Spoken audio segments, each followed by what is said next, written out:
E aí pessoal, tudo bem? Começando aqui mais um vídeo do canal, né? Esse também é mais um vídeo da playlist de curso de transferência de calor por convecção. Nas últimas aulas a gente foi falando sobre essa camada limite laminar que vai se desenvolvendo sobre uma placa plana, mas pessoal que já fez mecânica dos fluidos, eu espero que todo mundo esteja vendo esse curso, já tenha passado por um curso de mecânica dos fluidos antes, já com certeza vai saber que alguma hora vai ter a transição para escoamento turbulento. E isso vai mudar completamente a dinâmica da transferência de calor. Antes da gente chegar em estudar essa transferência de calor por convecção e escoamentos turbulentos, a gente precisa passar por umas coisinhas só para a gente revisar alguns pontos, porque deve ficar mais fácil a gente entender a parte de transferência de calor escoamentos turbulentos. Tá? Essas coisas são as chamadas analogias de camada limite. Uma delas eu meio que passei nas últimas aulas, fui falando sobre essas analogias que existem entre os modos de transferência, entre os termos, os adimensionais de transferência de calor e os adimensionais de transferência de massa. A gente tem que se lembrar que a gente está estudando um fenômeno que vai ser completo. A gente está estudando isso aqui, ó. A gente vai estudar fenômenos completos que podem ocorrer tanto a transferência de não só a hidrodinâmica, né, que é caracterizada por essa camada limite hidrodinâmica, mas também vai ter uma camada limite térmica, uma troca de calor. A gente está interessado justamente nela aqui na parte de transferência de calor, e também vai envolver uma camada de concentração, que seria essa camada aqui, ó, concentration layer, tá vendo? Que é essa camada intermediária, na verdade. Essa aqui que é camada de concentração. Está indicando essa diferença que tem entre uma concentração de uma substância próxima à superfície e a concentração dessa substância no meio fluido externo que está em movimento. Então essa diferença também vai ser estudada. Então a gente está estudando tudo junto, né? A gente está estudando, olha, estamos estudando hidrodinâmica, estamos estudando termodinâmica, estamos estudando também transferência de massa. Então tudo aí está junto nesse grande guarda-chuva que a gente está estudando. Não pode se esquecer, então, que é um conceito que está sendo usado para todos eles aí ao mesmo tempo, tá? Então a gente também pode, de certa forma, fazer certas analogias entre o que é visto na camada limite térmica e o que é visto na camada limite hidrodinâmica. A gente começou aqui o curso já passando, né, por causa da camada limite laminar. A gente falou sobre o número de Nusselt, né? Desenvolvemos o que é o número de Nusselt. Na verdade, falamos que o número de Nusselt é igual ao coeficiente convectivo multiplicado por uma distância, né? Distância ali que foi observada na placa plana, dividido pelo coeficiente de condutividade térmica. A gente sabe que essa é a definição do Nusselt mesmo, mas quando a gente vai encontrar o número de Nusselt, além daquelas equações que a gente viu, a equação que a gente viu que aquela Nusselt chegou a 0,332 multiplicado pelo Reynolds elevado a meio, Prandtl elevado a 1/3. Então, além dessa definição, Nusselt vai ter um monte de outras definições, tá? Um monte de outros usos, dependendo de como é o fluido que você está estudando, dependendo de como é o escoamento que você está estudando. A gente vai ver isso ao longo do curso. Então, essa definição do número de Nusselt, normalmente ela cai dentro disso aqui. O Nusselt, independente de qualquer coisa, sempre vai ser um Nusselt igual a alguma constante, sabe? Alguma constante lá que a gente vai encontrar, e alguma função, uma função tanto da posição que você está, quanto do Reynolds em que você está, e também do número de Prandtl, e o número de Prandtl é elevado a algo que a gente não vai saber. No caso que esse número a qual o número de Prandtl está elevado, quando é o escoamento laminar, a camada limite de Blasius, esse n aí é igual a 1/3, certo? Mas se não for, pode ser outro n.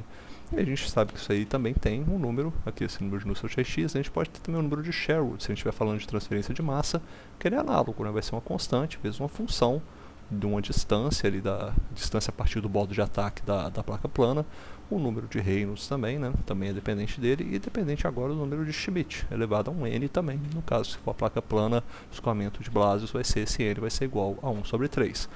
Dessa forma, você sabe que, bom, essa constante, a gente pode meio que tentar achar uma relação entre essas duas coisas, né? Entre esse número de Nusselt e esse número de Sherwood, né? Porque esses termos aqui, ó, eles são, na verdade, os mesmos, né? O C vezes a função está a mesma coisa, e tanto para um quanto para outro, transferência de massa ou transferência de calor. Então eu posso escrever essa equação aqui da seguinte maneira: vai ser o Nusselt em x dividido pelo Prandtl elevado a n é igual ao número de Sherwood em x, né, dependente de x, dividido pelo número de Schmidt elevado a n, certo? Essa relação aqui tem que ser válida, porque ambos são dependentes apenas de uma constante multiplicada por uma função do número de x e do número de Reynolds, pela função de x e função de Reynolds. Então, essa definição aí a gente pode estender um pouquinho, né? Já que a gente sabe a definição do número de Nusselt e do número de Sherwood, a gente pode reescrever isso aqui da seguinte forma. Qual que é a definição do número de Nusselt? Deixa eu trazer isso aqui mais para perto, tá? Só para eu escrever aqui. A definição do número de Nusselt não é essa daqui, ó. H é o coeficiente convectivo em x multiplicado por x dividido por...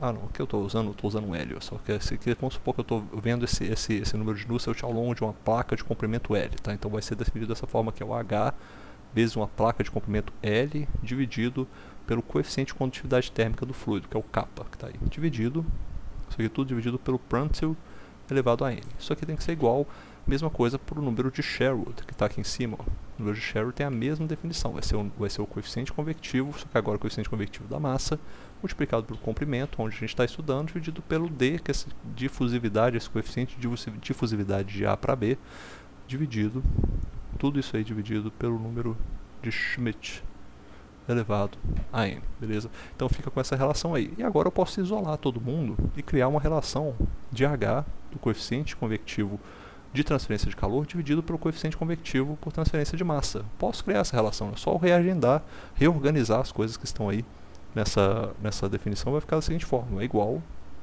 a kappa, ó, algumas coisas vão cortar, né? O L corta, os H's vão sair para fora, vai ficar alguma relação de K sobre D de AB multiplicada a assim. Aí vai juntar todo mundo aqui com um número adimensional novo, chamado número de Lewis, elevado a n.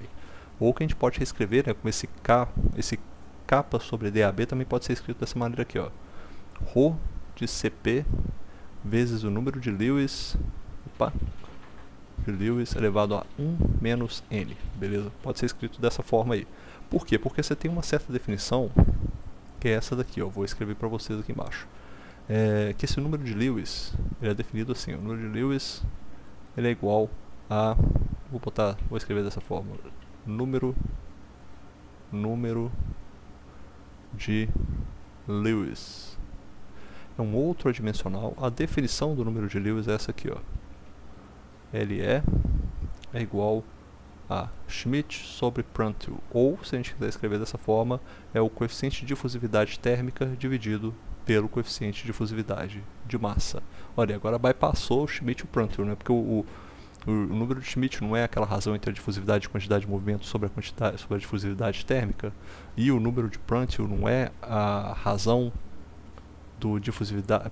O número de Prandtl é a razão entre a difusividade da quantidade de movimento dividido pela difusividade térmica, ou seja, essa razão entre a capacidade de um fluido de se difundir a quantidade de movimento, ou seja, sua viscosidade, sobre a capacidade de difundir uma certa energia térmica. E o número de Schmidt é o análogo disso para a transferência de massa, só que agora é a razão da difusividade de quantidade de movimento sobre a difusividade de massa, né, de uma certa substância. Só que os dois, então, estavam relacionados com a difusividade da quantidade de movimento, que é simplesmente o nosso NI, a viscosidade cinemática. Agora a gente passou os dois, falou, olha, agora eu quero saber logo o Schmidt sobre o Prandtl, a difusividade térmica sobre a difusividade de massa, ou seja, tem uma relação entre eles aí.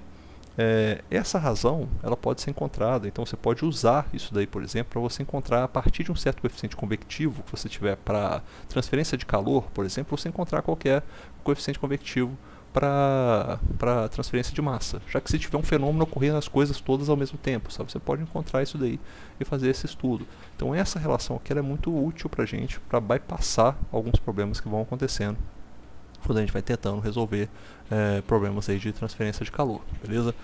Tem mais analogias, tá? Eu acho que eu vou separar isso em outros vídeos aqui para vocês. Essa aqui é a primeira analogia.